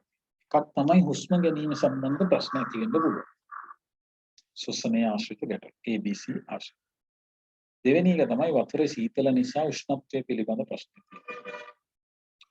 තුන්වෙනි කාරණයක් වැදගත් ඒ තමයි වතුරට ඇදගෙන වැටෙනකොට එක එක තැන්වල වැදිලා අනතුරු සිද්ධ වෙලා තියෙනවා. ඔය තමයි තියෙන අවදානම් තත්. එතකොට රෝගියෙක් අපි බේර ගන්න ඕනේ සුදුසු ක්‍රමවලින් මොනවද සුදුසු ක්‍රම? ඉස්සෙල්ලාම කෑ ගහලා උදව් අරගන්න කට්ටියගෙන. මොකද නැත්නම් ඔබත් බහැලා මොනවාරි කරන්න ගිහිල්ලා ඔබට උදව් අවශ්‍ය වුණොත් කවුරුත් නැති වුණොත් දෙන්නටම නියම වෙනවා. ඉස්සෙල්ලාම කෑ ගහලා උදව්ව තිල්ල ගන්න. ඊට පස්සේ ලීයක් තියෙනවා නම් ඔබ හොඳට ස්ථාවරව ඉඳගෙන ලීය දීලා යට එක එල්ලෙන්න ආරයි. මතක තියාගන්න. එතකොට යා අර දඟලන කෙනෙක් නිසා එකපාර ලීය එල්ලුනවා ඔයාවත් ඇදගෙන යන්න පුළුවන් වතුර. එහෙම නැත්නම් කඹයක්. මෙහා කෙලවර හොඳට කොහෙරේ හයියට ගැට ගහලා කඹේ එහා කෙලවර දාන්න පුළුවන් එයාට අල්ල ගන්න. ඊට පස්සේ ඇදලා ගන්න පුළුවන් කඹයක්. පිහිනීමෙන් ගිහිල්ලා බේරගෙන එනවා කියන එක ප්‍රවේශමෙන් කළ යුතුයි. ඔබ ඒ තාක්ෂණික ක්‍රමය ඒ කුසලතාවය ඔබට තියෙනවා නම් ඔබ හොඳට පීනන්න කියන දන්න කෙනෙක් නම් සහ ජීවිතාරක්ෂක ක්‍රමය ඔබ දන්නවා නම් ගේන්න ඕන විතරයි ඒක කරන්නේ. එහෙම නැතුව කරන්නේ ගුතුම අමාරුවට. නිසා පිහිනලා ගිහිල්ලා ගේන්න පුළුවන් අය විතරයි ඒකට උත්සාහ කළේ. මේ අතර දැන් අලුතෙන් කියන දේවල් තමයි පාවෙන විදිහේ අර කොම්බ වතුර මේ බෝතල් ප්ලාස්ටික් බෝතල් වල වතුර ටිකක් පුරවලා ඒ වගේ මොනාරි යාගේ ආසන්නයට විසික් කරන්න කියන යාගේ ඔළුවලම වදින්න නැතුව ඒකට එයාට පුළුවන් පොට්ටක් වෙලා ගන්න ඒ වගේ එල්ලිලා ඉඳලා. ඒක වැදගත් වැඩක්. මොකද ඒකට ඒගොල්ලන්ට පුළුවන් පොට්ටක් හුස්ම ගන්න පහසු කරගන්න ඒක එල්ලිලා උඩට ගියා. ඊනන්ට දන්නේ නැති කෙනෙක් නම් ගිලෙන්නේ නැහැ. ඒ වගේ ක්‍රම වලින් අපිට පුළුවන් උත්සාහ කරන්න හැබැයි වැදගත්ම දේ දැන් ප්‍රථමාදාර දෙන්න නම් ඉස්සෙල්ලා ජලයෙන් ගොඩට ගේන්න. ජලයෙන් ගොඩට ගේන්න නැතුව ප්‍රථමාදාර දෙන්න විදියක් නෑ. සමහරවල් ජලයෙන් ගොඩට ගේනකොට ගොඩක් වෙලා යන්නත් ඉඩ තියෙනවා. නමුත් පුළුවන් තරම් ඉක්මනින් අපි ගොඩට ගන්න බලන්න. ඊළඟට මොකද කරන්නේ? දැන් තියෙන නිර්දේශය තමයි හැකි විගසින් ABC දෙන්න. පුළුවන් නම් ජලයේ මේ ගිලිච්ච තැන ගැඹුර අඩු තැනට එනකොටම පුළුවන් නම් කටට කඩ තියලා පිඹින්න. මේක තමයි තියෙන්නේ. ඊළඟට මේකේ තියෙන පොඩි වෙනසක් ඒ තමයි සාමාන්‍යයෙන් අපි වැඩිහිටියෙකුට CPR එහෙම නැත්නම් ABC ලබා දෙද්දී කරේ පළමුවෙන්ම පපුව තෙරපනවා 30 වතාවක් දෙවතාවක් පිඹින. දැන් මෙතන ඒක වෙනස්. මෙතනදී වෙනස තමයි ඉස්සෙල්ලා ඕනම ලෙඩකට වැඩිහිටි වෙන්න පුළුවන් ළමා වෙන්න පුළුවන් ඕන ලෙඩකට දියේ ගිලුණු ඉස්සෙල්ලාම කරන්න ඕනේ ශ්වසන වාර 5ක් දෙන්න. කෘත්‍රිම සංවාතන වාර 5 දීලා ඊට පස්සේ පපුව තෙරපන එක 30 වතාවක් ඒ වගේ එක දිගට කරන්න. දෙකට 30 අනුපාතයට. ඒක ඔබ දන්නවා අපි කතා කරා ABC යට. එක දෙයක් පුළුවන් ඕනනම් මේ ශ්වසන මාර්ගයේ වතුර රැඳිලා තියෙන ටික කොහොම ඉක්මනින් එළියට යවා ගන්න පුළුවන් හිස පහලට තියෙන විදිහට ඔබේ කර උඩින් තියාගෙන තියලා එඩාව ගෙනවා. ඔළුව පහලට හිටින්න කියනවා. ඒකෝ ඒ අයින් වෙන ටික අයින් වුණා ඊට පස්සේ අපි බඩ තෙරපලා රෝමයා කරලා වතුර අයින් කරන්න හදන්නේ නැහැ. ඒක වැරදි. ශ්වසන මාර්ගයේ රැඳුණු ජලය නිකම්ම ඉවත් වෙන්න ඉඩ දුන්නට කමන්නේ අර වගේ ගේන ටිකට එහෙම නැතුව ගොඩට ගෙනල්ලා තියාගෙන බඩ මිරිකලා රෝමයා කරාට ඒව අනුමත නැහැ. ඒව අනුමත කරන්නේත් නැහැ. ඒව අපි ගන්නන්නෙත් නැහැ විදිහට කරන්නේ. දැන් අපි මුලදී කිව්වා වතුර සීතල අනුව ප්‍රශ්න වෙන්න පුළුවන්. ඒකට සීතල පළාතක නම් සීතල වතුර නම් ඔව්ව සීතලෙන් ආරක්ෂා කරන්න. එඳුන් එහෙම පොඩ්ඩක් තියෙන ඒවා ගලවන්න පුළුවන් ඒවා ගලවලා අයින් කරලා පිහදලා වෙන අලුත් රෙද්දකින් වහලා එහෙම සීතලෙන් ආරක්ෂා වෙන්න. ඒක අවශ්‍යයි. ඊළඟට පෙවුණු ජලය අයින් කර කර ඉන්න කිසිසේත්ම උත්සාහ කරන්න එපා. ඒක ඔබටත් බෑ කාටවත්. පෙවුණු ජලයෙන් ගොඩක් යන්නේ ආමාශයට. ඒ ආමාශයට ඒ වතුර ගියාට ප්‍රශ්නයක් නෑ. පෙවුණු ජලය අයින් කරන්න බඩ තෙරපුවොත් බඩේ තියෙන වතුර උඩට එනවා ඌරට ඇවිල්ලා ආපහු පෙනහැල්ලට යන්න ඉඩ තියෙනවා. එහෙම වුණොත් එම වෙන්නේ තවත් අසාධ්‍යයි. ඒ නිසා අපි නිර්දේශ කරන්නේ ප්‍රථමාදාරවලට අර විදියට බඩ තෙරපන ඒවා එක එක ඒවා කරලා පෙවුණු ජලය ඉවත් කරන්න උත්සාහ කරන එක නිර්දේශිත නැහැ. පැහැදිලිව තේරුම් ගන්න එක නිර්දේශිත නැහැ. ඊළඟට මෙතෙන්දි වැදගත් වෙන දේ කව කරන තමයි රෝහලට ගෙනියන්න ඉස්සෙල්ලා ABC හදලා. හුස්ම නාඩි මේවා හොඳට තියෙන්න ඕනේ. ඒවට අවශ්‍ය ප්‍රථමාධාරය දීලා ඉන්න. රෝහලට ගෙනියන්න ඉස්සෙල්ලා. වාහනේ එනකන් හරි ඒ ටික කරන්න වාහනේ යන ගමනොත් ABC කරන්න ඕනේ. ක්‍රියාත්මක කරන්න. ඒක වැදගත්. තව වැදගත් දෙයක් වෙනවා මේ දියේ ගිලීම් සම්බන්ධයෙන්. දියේ ගිලුනම සාමාන්‍ය සෛලවල උෂ්ණත්වය අඩු වෙන නිසා සමහරු බොහොම පරක් වෙලා හොඳ වෙච්ච අය. ඒ නිසා ඒකේ තියෙන එක උපදේශයක් ඒ තමයි හදිසි අනගැන්වීම. ABC ලබා දෙන එක දීර්ඝ වේලාවක් උත්සාහ කරන්න. දීර්ඝ වේලාවක් උත්සාහ කරන්න නැතුව අතාරින්න එපා කියනවා. මොකද ගොඩාක් වෙලාවට පරක්කු වෙලා ආපහු යථා තත්ත්වයට ආපහු එන්නේ. මේක තමයි අපි කළ යුතු දේ. එහෙම නැත්නම් අපි දියේ ගිලීමට ලක් වෙච්ච කෙනෙක්ගේ කළ යුතු දේ. දැන් සාමාන්‍යයෙන් දිලේ ගිලීමක් කියන එක ගෙදර වෙන්නත් පුළුවන්, ටැංකියක වෙන්න පුළුවන්, ස්විමින් pool එකක වෙන්න පුළුවන්, නාන තටාකයක. නැත්නම් ඇලක දොලක වෙන්නත් පුළුවන්. මේවා බහුලව ඔබ දකිනවා ට්‍රිප් ගියාම. ළමයි කියන දේ අහන්න නැතුව හේ ගිහිල්ලා වලට පැනලා. ඒ වගේ වෙච්ච අවස්ථා තියෙනවා. ඉතින් මේ ජීවිත අපි බේර ගන්න බලන්න ඕනේ. ඒ වගේම ඒවා වළක්ව ගන්න උත්සාහ කරන්නත් ඕනේ. මොකද ඒ වගේ දේවල් කරන්න ඉඩ ඇරියත් ප්‍රශ්නයක් එන්න පුළුවන්. එතකොට මේ ටික අපි තේරුම් අරගෙන ඔක අපි හරියට කරා නම් ඒක වටිනවා. ඊයේ ගිලීම කියන එක ඇත්තට කලාතුරකින් වෙන දෙයක් නෙමෙයි බහුලව වෙන දෙයක් ළමයි ඉන්න තැන. ඉස්සී ඊළඟ බහුල දෙයක්. ගෙවල් දොරවල් වලත් වෙන දෙයක් පිලිස්සීම්. පිලිස්සීම් කියන ඒවා සාමාන්‍යයෙන් ක්‍රම රාශියකින් වෙන්න පුළුවන්. එකක් තමයි උණු දියර නිසා. ප්‍රශ්නෙට තියෙන තෙල් උණු වතුර එහෙම නැත්නම් උයලා ගත්ත ගමන් ව්‍යාජනයක් ප්‍රශ්නෙ. ඊළඟට උණු වෙච්ච වාජන නිසා එන්න පුළුවන් පිලිස්සීම්. ඊළඟට තමයි කෙලින්ම ගින්දර වලට පිච්චෙන්න පුළුවන්. සහ විදුලි සැරට පිච්චීමක් වෙනවා ඒ තැන්වල. සහ වඩාත් බරපතල දෙයක් තමයි රසායනික දේවල් වලට පිච්චෙන ඇසිඩ් වගේ දේවල්. ඒ වගේම කිරණ වර්ග වලට පිච්චීමක් වෙන්න පුළුවන් සමහර අවස්ථාවල. දැන් ඉර එළියට පිච්චෙනවා. ඒ වගේ දේවල්. එතකොට මේ පිලිස්සීමක් වුණාම පුද්ගලයාගේ ජීවිතය පවා නැති වෙන්න පුළුවන් මෙන්න මේ හේතුන් නිසා. එකක් තමයි ෂොක් එක. කම්පන. ෂොක් එකකින්ද මිනිස්සු ඒක නැත්නම් ළමයි මැරෙන්න පුළුවන් මේ වගේ පිලිස්සීම්. දෙවෙනි එක තමයි විජලනය. විජලනය කියන එකත් වෙන්නේ හැම පිච්චුනාම එතනින් වාෂ්ප වෙනවා වතුර හරියට. ඒ වාෂ්ප වෙන වතුර නිසා ඇඟ ඇතුලේ තියෙන දියර ප්‍රමාණය අඩු වෙනවා විජලනයට ලක් කරන ඒක ඊළඟ මට්ටමට ගියාම එයාට ෂොක් එක හැදෙන්න පුළුවන්. ඊට අමතරව පසු කාලීන වෙන්න පුළුවන් දවසකින් දෙකකින් තුනකින් ආසාදන නිසා. මොකද හැම පිච්චුනාම විස බීජ වලට ඔරොත්තු දීමේ හැකියාව නැති වෙනවා. ඒක නිසා උන්මනින්ම විස බීජ වලින් පීඩා වෙන්න ඉඩ තියෙනවා. එතකොට මේ අවදානම් තත්ත්වත් එක්ක අපි හිතන්න ඕනේ මොනවද මේක අපි තේරුම් ගන්නේ කොහොමද මේ යාගේ පිළිස්සීම කොච්චර බරපතල. එකක් තමයි පිච්චිච්ච තැන. මුහුණ පිච්චිලා නම් ඒක අවදානම්. මොකද හුස්ම ගන්න එකට බලපාන්න පුළුවන්. ගෙල පිච්චිලා නම් රවුමටම වගේ ගෙල පිච්චිලා නම් ඒත් අවදානම්. මොකද ගෙල ඉදිමුණුත් එමේ ඊළඟ හුස්ම ගන්න බැරි. පපු ප්‍රදේශයේ වට රවුමට පිච්චිලා නම් ඒත් ඒක. මොකද ටිකක් වෙලා යනකොට තමයි ප්‍රශ්නේ එන්නේ ඉදිමෙන හින්දා.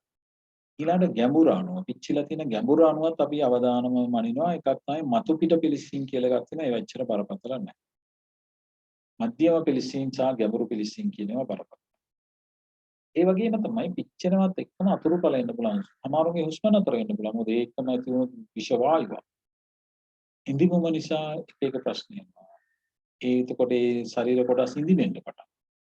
ඊළඟට මෙයාගේ ඇඟ වේලනින්ද විචලනයට යනවා. වේදනාවක් වෙනවා අධික සමහර අවස්ථාවල. ඊට පස්සේ පසු කාලීනව ආසාදන එන්න පුළුවන්. ඊටත් වඩා පසු කාලීනව කැළලි ඇති වෙන්න ඉඩ තියෙනවා. මේවා තමයි ඇති වෙන ප්‍රශ්න. පිලිස්සීමකදී අපි ඉස්සෙල්ලාම කරන්න ඕන දේ තමයි බේර ගන්න. දැන් ගිනිගත්තු තැඳුම් එහෙම ඒ පුද්ගලයා බොහොම නොසන්සු. දුවනවා එහි ඒක හොඳම නැති වැඩක්. ඉස්සෙල්ලාම එයාටම කියන්න බිම වාඩි වෙන්න හාන්සි වෙන්න කියලා බැරි නම් ඕගොල්ලෝ හරි අල්ලලා යව බිම හාන්සි කරනවා. මොකද නැත්තම් දුවන්න ගියාම අනිත් තැනුත් ගිනි ගන්න පුළුවන් තවත් හානි වැඩි වෙනවා. බිම හාන්සි කරවලා එක්කෝ වතුර බාල්දියක් අරන් හොඳට වතුර දාන්න ඒ ගින්දර නිවන්න. එහෙම නැත්තම් වතුර හොයාගන්න නැති තැනක නම් ඝන නූන් වගේ වෙන රෙදි නෙමෙයි ඝන රෙද්දක් අරගෙන 4ට 5ට නවල ඒ රෙද්දෙන් එකපාර ගින්දර වහන්න. එකපාර ගින්දර වහපු ගමන් තියෙන දේ තමයි එතනින් ගින්දර නිවෙනවා. එතකොට ඔන්න ඔය ක්‍රමවලට ඉස්සෙල්ලාම අපි බලන්න ඕනේ ගින්දර නිවලා දාන්න. බේරගන්න එක ඉස්සෙල්ලා කරගන්න. ඊළඟට ගිනි ගන්න ගොඩනැගිල්ලකට ගිහලා බේරගන්න එම යනවා නම් කාවාරි මතක තියාගන්න තව උදව්වට කට්ටිය අඬ ගහගෙන ඉවර වෙලා විතරක් ඇතුළට එන්න. මොකද ඔබට හදිසිය හරි සී නැතිවීමක් මොනවා හරි එනවා වගේ දැනුත් ඉක්මනින්ම ඒ අයගේ උදව් ඉල්ලලා ආපහු එන්න පුළුවන් තත්ත්වයක ඉන්න ඕනේ. ඒ වගේම පොළවට ආසන්නයෙන් යන්න මේ වගේ තත්ත්වයක. ඒතන යම්කිසි අපහසුතාවයක් අපිට මගට ලෙඩා වෙනුවෙන් ඇතුළට ගිහලා ටික අතුර යනකොට තේරෙනවා නම් උස්ම ඉර වෙන්න වගේ නෝ කියලා වහාම ආපහු එන්න ඔබ එළියට. ඇවිල්ලා තව කවුරු හරි එක්ක හරි වෙන එක්කෙනෙක්ගේ උදව්වෙන් ඒ අයව ගලව ගන්න බලන්න. මොකද වැරදිලා හරි ඔබ අස්සට ගිහිල්ලා තව ටිකක් ගිහිල්ලා මෙයාව අරගෙන යන් කියලා කොහොම හරි කියලා හිතාගෙන ගියාට ඔබට ඒ දුම්වල හානිය වුණොත් ඔබට සිහිය නැතිලා ඔබත් එතනම දෙවෙනි රෝගියෙක් බවට පත් වෙනවා. ඒ නිසා ඒ උපදෙස් දීලා. ඒකට ඔක තමයි අපි වැඩ කරන්න ඕන විදිය, බේරා ගැනීම සහ අනිකුත් පසුබිම් දැනුම ගැන කතා කරන්නේ. දැන් අපි බේරගත්තා. ඊට පස්සේ කරන්න ඕනේ පිච්චිච්ච තැන් පුළුවන් තරම් විනාඩි 20ක් විතරවත් සීතල කරන්න. ඇල් වතුර තියෙනවා නම් හොඳයි. අයිස් කැට වගේ ඒවා දාන්න එපා. ඒක ඇත්තට සුදුසු නෑ. අයිස් පොඩ්ඩක් අයිස් දාපු වතුර ටික සීතලට වතුර දැම්මට කමක්. නමුත් අයිස් කැට අයිස් වතුර දාන්න එපා. මොකද ඒකෙන් ආපහු පටක පිච්චෙනවා. අයිස් වලට පිච්චෙනවා. සහ හානිය. මේ විදිහට විනාඩි 20ක් විතර හොඳට ඇල් ජලය හරි සීතල ජලය හරි දාලා සීතල කරන්න ඒ පටක. ඒකට මේ හැම ඒ ඇතුලේ පටක කොහොම දැන් සීතල. ඒක අනිවාර්යයෙන්ම විනාඩි 10ක් 15ක් 20ක් තමයි නිර්දේශිත ඇත්තටම. ඒ වගේ සීතල. ඊට පස්සේ ආසන්නයෙන් තියෙනවා නම් ආභරණ පැළඳගෙන ඉන්නවා නම් වලලු මුදු විශේෂයෙන්ම රවුමට දාපු ඒවා අයින් කරන්න. මොකද මේ කොටස් දැන් ඉඳින්නේ. එහෙම ඉඳිමුනොත් මේ ආභරණ ගලවන්න බැරි වෙනවා. ඒ නිසා ඉඳීමීමට පෙර ඒවා අයින් කළා දාන්න. දැන් මේවා ආවරණය කරන්නේ කොහොමද? අපි සෝදලා හොඳට නිවුනට පස්සේ ඉස්සර කිව්වේ රෙදි වලින් වහන්න කියලා දැන් එහෙම කියන්නේ. දැන් පුළුවන් තරම් දුරට පොලිතීන් වගේ දේවල්. shopping bag වල පිරිසිදු ඒවා ගන්න පුළුවන්. ඊළඟට අර කුස්සියේ තියෙන ආහාරයෙන් ඔතන්න ගන්න ෂීට් වගේක්. ලන්ච් ෂීට් වගේ වුණත් තමයි. ඒ වගේ ඒවා අරගෙන ඒකෙන් තමයි ආවරණය කරන්නේ. මොකද ඒකේ හේතුව එකක් ඒකෙන් ජලය වාෂ්ප වෙන්නේ නැහැ. ඒකට වේලෙන එක අඩු කරගන්න පුළුවන්. දෙවෙනි එක තමයි රෝහලට ගියාම අයින් කරන්න ලේසි. අයින් කරන්න ලේසි. දැන් අර වගේ රෙදි වලින් එතුවම ඒවට අර එතනින් ඇඟෙන් එළියට එන දියරයි ඔක්කොම එකතු වෙලා ඇලෙනවා. ඊට පස්සේ ගලවනකොට දරුණු වේදනාවක්. ඒ වගේම එතන ටිකක් විස බීජ වලට හොඳ තැනක් බවට පත්. එවැනි හේතු නිසා දැන් කියන්නේ පිරිසිදු රෙදි වලටත් වඩා පොලිතීන් වගේ දෙයකින් වහන්න කියලා ඉස්සලා. ඒකෙන් පස්සේ තමයි රෙදි වලින් වුණා වහන්න. එතකොට අපි මේ විදිහට ආවරණය කරන්න ඕනේ. මේ වෙලාවේ සුවයා ගන්න ලේසි දෙයක්. පස්වෙනි කාරණේ දැන් අපි නිතර කිව්වා මේගොල්ලන්ට කම්පැනි මැදන් ප්‍රහාරයේ ෂොක් කියන එක එන්න පුළුවන් කියලා විජලනය. ඒකට කාට හරි හිතෙන්න පුළුවන් මේගොල්ලන්ට කන්න බොන්න දෙන එක හොඳද? සාමාන්‍යයෙන් පිළිසීමක් වෙලා නම් ප්‍රකෘති සිහිය තියනවා නම් එයාට සහ සිහි නැති කරන්න වෙයි වගේ අනතුරු වෙලා නැත්තම් සිහි නැති කරන්න වෙයි වගේ අනතුරු වෙලාත් නැත්තම් පිළිච්ච එක විතර නම් ප්‍රශ්නේ. හොඳම දේ ජීවනී වගේ දෙයක් පොඩි බබාලට නම් මව් කිරීම දිදී අරන්. එතකොට ඇඟ වේලෙන එක අඩු කරගන්න. ඒ විදිහට අපිට පුළුවන් මේ වගේ තත්ත්වයකදී ක්‍රියා කරන්න. එතකොට රෝහලකට ගෙනියලා බාර දෙන්න ඕනේ. එහෙම නැත්තම් ඇම්බියුලන්ස් එක ගෙන්න ගන්න ඕනේ එදාම යවන්න. දැන් සමහරු අහනවා එතකොට මෙයාට මොනවාරි ගාන්න ඕනද කියලා නෑ. ප්‍රථමාධාර වලට නිර්දේශිත නැහැ කිසිම ආලේපනයක් පාවිච්චි කරන්න. දියපට්ට වගේ ඇවිල්ලා තිනවා සමහරු හිතනවා ඒක අර හිල් කරන්න ඕනේ ඒක නෑ ඒව මොකුත් කරන්න අවශ්‍ය නෑ. ඒ කියලා තියෙන ටික කරන්න රෝහලට ගෙනියලා බාර දෙන්න විස්තර ටික දෙන්න හරියට ඒ ඇති. ඒක තමයි ඔබෙන් අපේක්ෂිත කාර්ය ප්‍රථමාධාර කරුවෙක් වශයෙන්. දැන් පිලිස්සීම් ගැන කතා කරනකොට විශේෂයෙන්ම අපි හිතන්න ඕන දෙයක් ඇසට සිද්ධ වෙන පිලිස්සීම්. ඇහත් දියර වර්ග පිලිස්සෙන සුළු දෙයක් වෙන්නේ. මේක ඉතාමත්ම වැදගත්. මොකද ඇස් පෙනීම කියන එක අපිට අත්‍යවශ්‍ය දෙයක්. ඒකට හරියට අපි යමක් කරේ නැත්නම් ඇහි පෙනීම නැති වෙනවා. මෙන්න මේ නිසා පළවෙනියටම මතක තියාගන්න ඒ ඇහැ පහළට තියලා. ඒ කියන්නේ ඒ ඇහැ හේදිලා යන වතුරෙන් අනිත් ඇහැට යන්න හොඳ නැහැ. දැන් පහළට වතුර ගලන විදිහට ඒ ඇහැ තියලා ඒ ඇහැට වක් කරන්න වතුර. ටැප් එකක් කරලා අල්ලන්න පුළුවන් ගානකට තියෙනවා නම් ඒ විදිහට පුළුවන් නැත්නම් ජොග්ගුවකට වතුර අරන් ඇහැ අරලා අල්ලගෙන වක්. ඇහැ අරලා අල්ල ගන්නකොට මොකද ඇහැ වැහෙනවා ටක් ගාලා වතුර වැටෙනවා. එහෙම හොඳට සෝදන්න විනාඩි 15ක්. ඊට පස්සේ මොකද කරන්නේ? දැන් ඒ ඇහැට හානි වෙලා ඉඳ අපි කියන ඒ ඇහැ වහ ගන්න. ඇහැ තද වෙන්නේ නැති වෙන්න ඉස්සරහින් තියන්න ලේන්සුවක් නවල එහෙම නැත්නම් iPad වෙනමම තියෙනවා. ඒවා ඉතින් හොයන්න බෑ ප්‍රථමාධාරවලදී.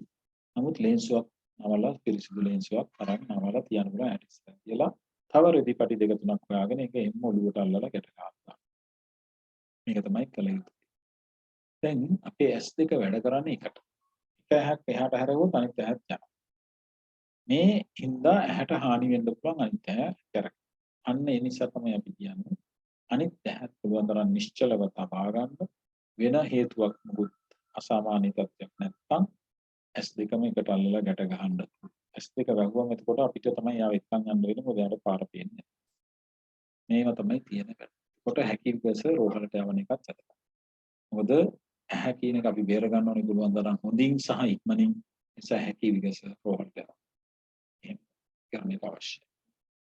ඒකම තව දෙයක් තමයි මේ පොඩි ළමයින්ම හාපි කරෝමියව බොන්න පුළුවන් ඒවා වක් කරගන්න පුළුවන් ඇඟේ. ඒ වගේ දෙයක් වුණොත් වහාම එතනින් ඉවත් කරගන්න. ඊළඟට සම පිරිසිදු කරන්න ගලන ජලයෙන් සෝදලා කට සහ මූණ හොඳින් හොදන්න ඊට අමතරව රෙදි කැල්ලක් පොඟවලා හරි දමන්නේ දාලා කට ඇතුළ සුද්ධ කරන්න. දියර ටිකක් බොන්න දෙන්න යාගේ ඇඟේ අර ඉච්ච ඒවා හරියන්න බඩවැල් වලට එමනේ වමනේ කරවන්න යන්න. වමනේ කරවීම සුදුසු නෑ මේ වගේ රසායනික ද්‍රව්‍ය බිව්වා. ඒකත් එපා මේ ටික කරලා වහාම රෝහලට තරයි. ඔය වගේ දේවල් සිදුවීම් සාමාන්‍යයෙන් ගෙවල් දොරවල් වල නලා දකින්න ඔය විශේෂයි දේවල් බොනෝ මොකද ළමයිට තේරුමක් නැහැ ඒක මොනවද තියෙන්නේ කියන එක ඒගොල්ලෝ බීලා බලන්න. හරියට දැනගෙන ඉන්න. එතකොට ඔබට ආත්ම විශ්වාසයක් ඇති වෙන යමක් කරන්න පුළුවන්. ඇහත් ඉතාමත්ම වැදගත් මම ඉස්සෙල්ලා කිව්වා වගේ ඉඳ ඇහත් බේර ගන්න ඕනේ අපි මේ පොඩි ළමයින්ගේ මේ සිද්ධ වෙන දේවල් ගැනත් අපි බැලිය යුතුයි. ඉතින් අපි පිළිසින් සම්බන්ධයෙන් ඒ කොටස අපි කතා කරා නම් එහෙම නැත්නම් දැනුවත් වුණා නම් ඇති. ඒක තමයි අපේ අද කතා කරන කොටසේ තියෙන මාතෘකා ටික. දැනට අපි